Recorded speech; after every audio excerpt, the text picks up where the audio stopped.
Salut à tous, alors je reviens aujourd'hui pour vous faire le bilan du littératon féminin d'Antastasia Lee qui a eu lieu en août dernier, donc mieux vaut tard que jamais. Ça reste quand même des propositions qui sont impérissables puisque les catégories qu'elle a choisies ne se rapportent pas à la saison donnée, donc je suis toujours dans les temps, on va dire, parce que bon, je pense que on pouvait le poster un petit peu n'importe quand. Alors, on va y aller sans plus tarder avec la première occurrence qui était de lire une poétesse et j'ai choisi Maya Abou Alayat, une poétesse palestinienne avec son recueil Robe d'intérieur et guerre. Donc, comme mentionné dans le titre directement, c'est de la poésie de guerre, donc c'est un peu plus particulier, c'est quelque chose qui vous ne me touche pas de la même façon que si on abordait des mythes, si c'était des chants, ce genre de choses. Là, c'est vraiment poignant.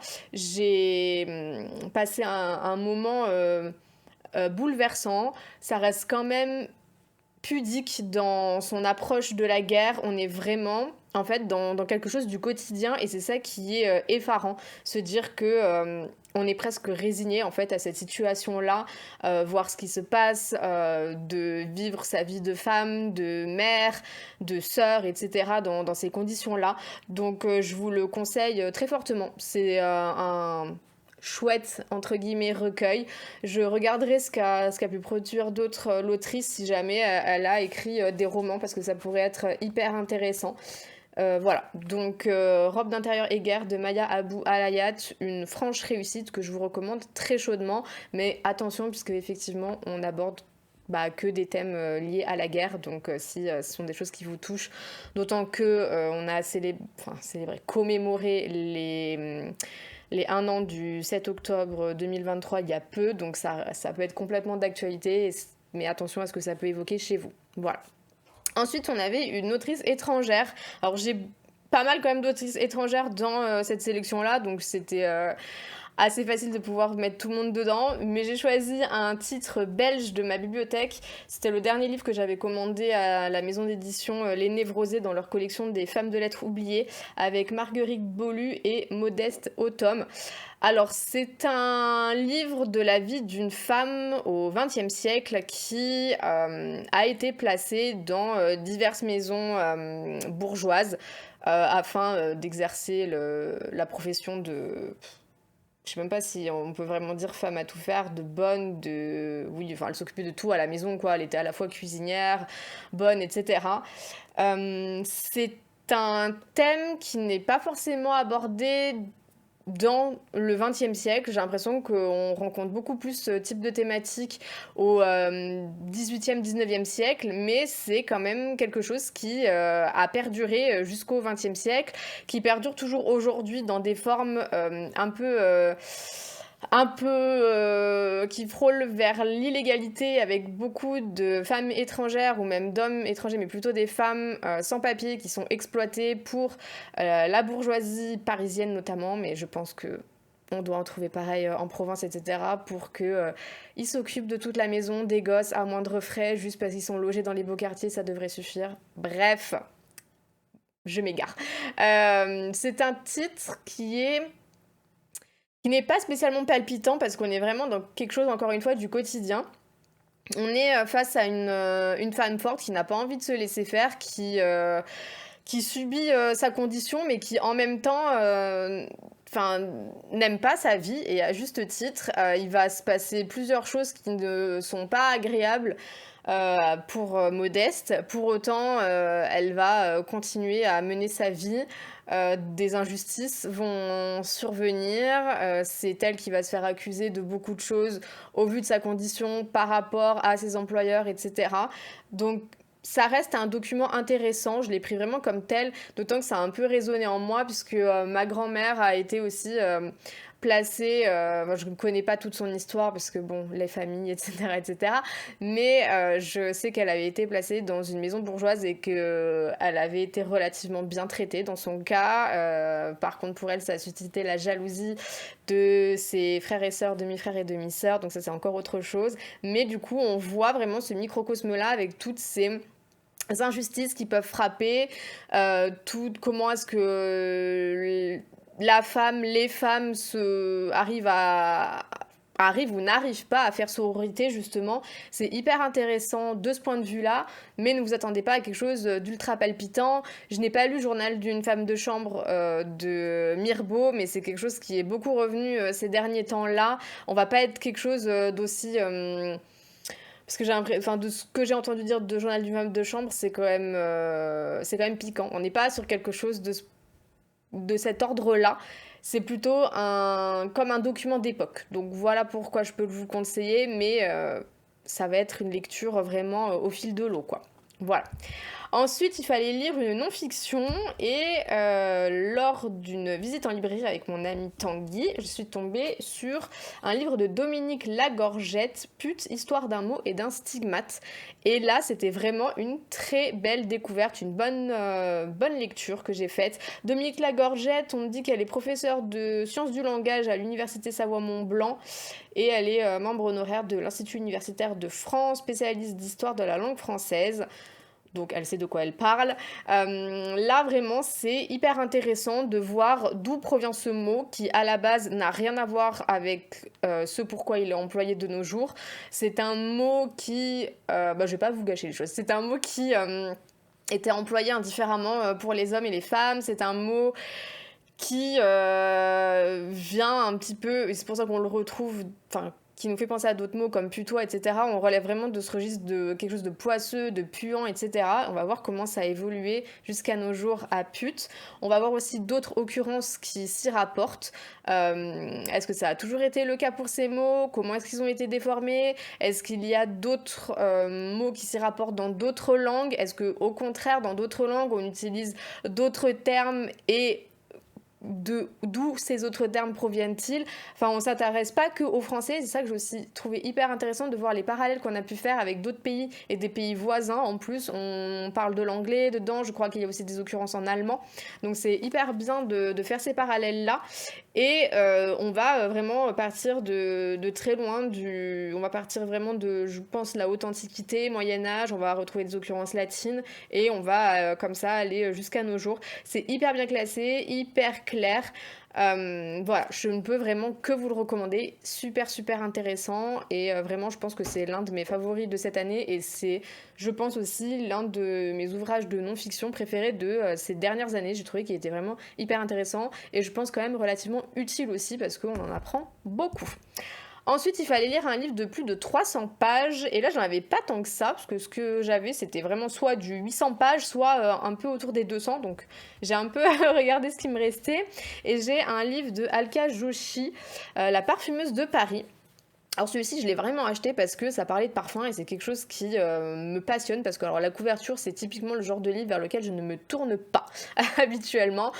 Ça relève vraiment de quelque chose où on se dit que ça va être un peu romance cucu, enfin ce genre de choses-là. Et puis j'ai vu aussi sur le petit macaron que c'est une autrice qui avait été récompensée pour des romans historiques. Donc je me suis dit, pourquoi pas. Ça me semble être un peu plus sérieux, entre guillemets, parce que vraiment... les romances, je n'en peux plus, d'avoir des banalisations d'actes répréhensibles, criminels, etc. et nous faire gober ça comme quelque chose de romantique. Bref, je ne supportais pas. Donc, dans cet ouvrage-là, on va suivre une femme indienne qui est venue vivre en France avec son mari et qui travaille pour un chimiste, en fait, un cabinet de parfumeurs qui, du coup, crée des fragrances pour la cosmétique, pour des créateurs, etc. etc. C'est une histoire qui se passe dans les années 70. 60 ou 70, je sais plus trop. On était bien immergés dans l'époque, en tout cas. Les situations étaient complètement crédibles, les personnages étaient crédibles, ils sont bien construits. Il y en a énormément. Au début, j'ai été surprise. Et en fait, j'ai compris pourquoi à la fin. Je vais vous le dire de suite, mais déjà, au début... que je vous montre. Où est la galerie de personnages? Voilà. Personnages qui apparaissent dans le roman, une page, 2, 3... On a du coup leur nom et un bref résumé, et 4, avec aussi leur lien avec d'autres personnages, etc.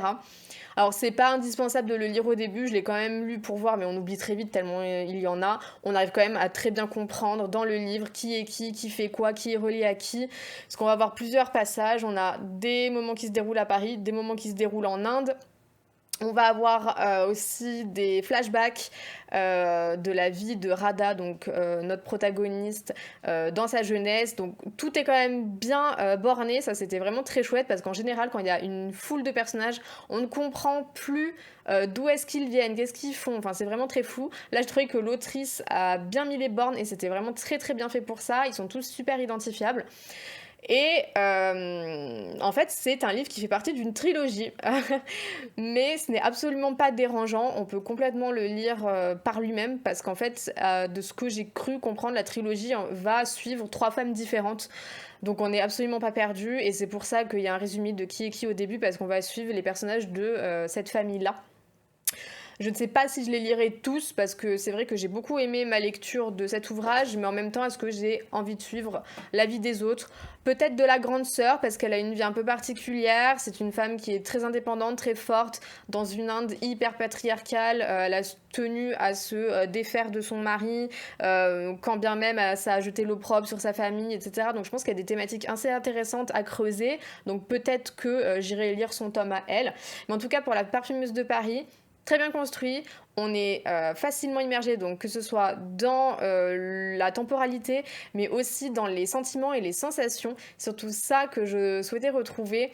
Comment est-ce qu'on allait parler du parfum? Comment est-ce que tout allait s'articuler autour de ça? C'était très bien fait. On ressent complètement l'amour de Radha pour les senteurs. On arrive, d'autant que quand on est un fan de parfum, quand les odeurs dictent un peu toute notre vie, c'est des choses auxquelles on arrive vraiment à s'identifier.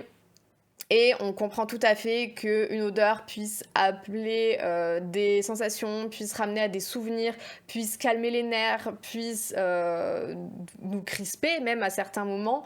Donc c'était vraiment très bien. Il y a beaucoup de rebondissements au fil des pages, des choses auxquelles on ne s'attendrait pas forcément. Mon petit bémol, c'est vraiment son histoire de couple avec son mari. On comprend dès le début que ça fonctionne pas trop et qu'au final, ils vont finir par se séparer. C'est pas un spoil immense, on sait très bien que ça va arriver. Mais après, tout ce qui va se passer autour de lui et même comment c'est un peu géré entre eux, je trouve que c'est un peu facile, un peu attendu. Et j'ai pas l'impression que Radha, ça lui ait fait beaucoup de choses, même si le lien a pu se déliter au fil du temps. Je comprends qu'après, on ne ressente plus trop, pas vraiment de peine, mais ils ont quand même 2 enfants ensemble. Elle a quand même quitté son pays pour lui. Et j'ai l'impression qu'elle n'a pas vraiment souffert de tout son background, même si elle ne souffre pas tellement de sa rupture. Vous voyez, c'est 2 choses un peu différentes. Et j'ai trouvé que c'était un peu rapide. Et même ce qui se passe après, je trouvais qu'elle pardonnait vraiment très facilement. Un peu bizarre. Aussi, je vous avertis, ça va se passer dans la bourgeoisie parisienne, donc il y a beaucoup de choses qui vont être très faciles pour elle, même si tout n'est pas rose, tout n'est pas accessible. Mais du coup, forcément, son divorce va être hyper facilité, des choses auxquelles on va pas pouvoir s'identifier non plus, d'autant dans cette époque-là. Et mes chats jouent comme des folles, donc je suis désolée si ça fait du bruit. Donc voilà, ça peut être une partie de l'histoire qui peut peut-être un peu vous tendre si vous avez traversé ce genre de choses et que ça n'a pas été facile pour vous. C'est des choses qui peuvent un peu vous faire lever les yeux au ciel, etc. Mais autrement, c'est un livre assez bien fait et que je peux quand même vous recommander. Par contre, là, mon véritable coup de cœur absolu pendant ce challenge, c'était pour la catégorie première fois. Alors, c'était une première fois pour un peu tout le monde, mais Inès Cagnati avec Jenny la Folle, qui était magistrale. Jenny la Folle, ça va nous brosser le portrait donc d'une petite fille qui va parler de sa vie au quotidien, qui va nous raconter son lien avec sa mère. C'est vraiment très très dur ce qu'il y a dans ce livre. Par contre, c'est un coup de cœur absolu, mais c'est une déchirure ce livre. Rien ne se passe bien dans la vie de cette petite fille. Jenny la Folle, c'est sa mère. On l'appelle ainsi parce que elle vit complètement en marge de son village. Sa famille l'a rejetée. Elle est complètement au banc de la société. Elle travaille comme aide fermière. Elle va faire des petits travaux dans les maisons alentours, les propriétés alentours. Tout le monde murmure à son passage, etc. Alors on va très vite comprendre pourquoi, c'est pas un mystère. C'est horrible ce qui s'est passé, c'est malheureusement ce qui se passe beaucoup trop encore de nos jours. La petite fille va aussi, subir des choses. On est vraiment dans une écriture un peu à l'image de ce que Imaginaire Gallimard a construit là. On va être dans une ritournelle. Il y a des choses qui vont se passer, sur lesquelles elle va reparler constamment, constamment. C'est vraiment un flot, comme toute cette vie qui, est tragique pour ces 2 femmes, qui ne va vraiment pas bien se dérouler. Voilà, c'est doux, c'est cruel, c'est terrible, c'est injuste. Il n'y a que très peu de personnages positifs à l'intérieur. Les seuls personnages positifs, ils vont leur arriver aussi des bricoles ou vont lâcher les 2 femmes pour des raisons naturelles. Vous allez voir de toute façon, voilà, ce dont il va être question. C'était vraiment incroyable, poignant. Il y a beaucoup de passages pendant lesquels j'ai pleuré de tristesse, de colère, de rage, d'empathie. Enfin, une réussite totale. Donc celui-ci, si vous devez en garder un de la sélection, c'est vraiment Génie la folle, mais soyez préparés. Trigger warning, viol, inceste, je vous préviens direct, ça vous spoilera pas non plus des masses parce on comprend très vite de quoi il va être question, mais ce sont des thématiques que vous ne pouvez pas suivre. Là par contre ça va vous dévaster, ça va vous détruire, donc vraiment faites très très attention. Mais je vais vraiment vraiment me tourner vers ce qu'a pu produire Ignace Cagnati parce que c'était juste incroyable. C'est un tout petit ouvrage, ça se dévore, on est vraiment aspiré dans cette spirale de l'horreur, mais voilà, ça reste quand même raconté d'une manière assez pudique parce que c'est une petite fille qui va le raconter, ça a été très bien fait. On est vraiment dans un personnage ultra crédible et encore une fois, ce sont des choses qui se passent encore à l'heure actuelle. On le voit très bien avec là ce qui se déroule sur le procès de Mazan notamment, horrible. Voilà, c'est vraiment des choses malheureusement très ordinaires dans notre société et ce livre-là est juste incroyable à cet égard. Voilà. On va maintenant passer sur quelque chose d'un peu plus, j'allais dire joyeux, mais alors même pas, parce que le thème, c'est pareil, c'est pas fou. On devait lire ensuite, c'était quoi? Lecture à 2 ou plus. Alors là, j'ai un peu triché, on n'a pas vraiment fait une lecture commune ensemble, mais j'ai offert le même ouvrage à une amie qui l'a lu un tout petit peu avant moi, et j'ai suivi. C'est une autrice coréenne, Kwon Yeon-sun, avec Lemon. Dans ce livre-là, on n'est pas vraiment sur un thriller, mais en fait, on va suivre une sœur qui, du coup, a perdu sa sœur, voilà. Une cadette qui a perdu sa grande sœur dans des circonstances un peu particulières. On ne sait pas vraiment qui, enfin, du moins la police ne savait pas vraiment qui était le coupable. Ils en ont trouvé un, ils l'ont désigné comme tel, mais ils sont persuadés que la sœur est persuadée que c'est quelqu'un d'autre. C'est, encore une fois, un portrait cruel. On va être confronté aux injustices de la société entre riches et pauvres. Enfin, il y a un peu un fil conducteur, en fait, dans mes lectures, là. Donc, ça va vraiment être ce fil conducteur-là, la justice des riches face aux pauvres. Comment est-ce que ça va se passer pour ces personnes? La gestion d'un traumatisme aussi, parce que la mère va avoir comme un rejet de la mort de sa fille, va avoir comme un espèce de transfert sur sa cadette qui, pour plaire à sa mère, va complètement se métamorphoser, va passer par la chirurgie esthétique, etc. pour ressembler à sa sœur, pour se comporter comme elle, alors qu'elles étaient complètement différentes toutes les deux, des personnalités différentes. Enfin voilà, c'est plein de thématiques qui peuvent nous interpeller, qui rendent le livre très intéressant de ce point de vue-là. Encore une fois, on est sur un ouvrage vraiment très petit, qui est quand même assez dense, qui est plaisant à suivre. Tout n'est pas très clair non plus dedans, un peu à l'image de ce qui a pu se passer cette nuit-là où cette jeune fille est décédée. Des personnages vont sombrer dans la folie à force de garder des secrets. Enfin, il y a vraiment beaucoup, beaucoup de choses qui vont se passer et on ressort de cette lecture face à encore une fois, l'injustice de ce monde, les mauvais qui arrivent à s'en sortir grâce à leur argent pendant que les bons, comme ils n'ont pas de bonne situation, n'arrivent pas à s'en sortir, sombrent et doivent faire avec. Donc voilà, je peux également complètement vous le recommander.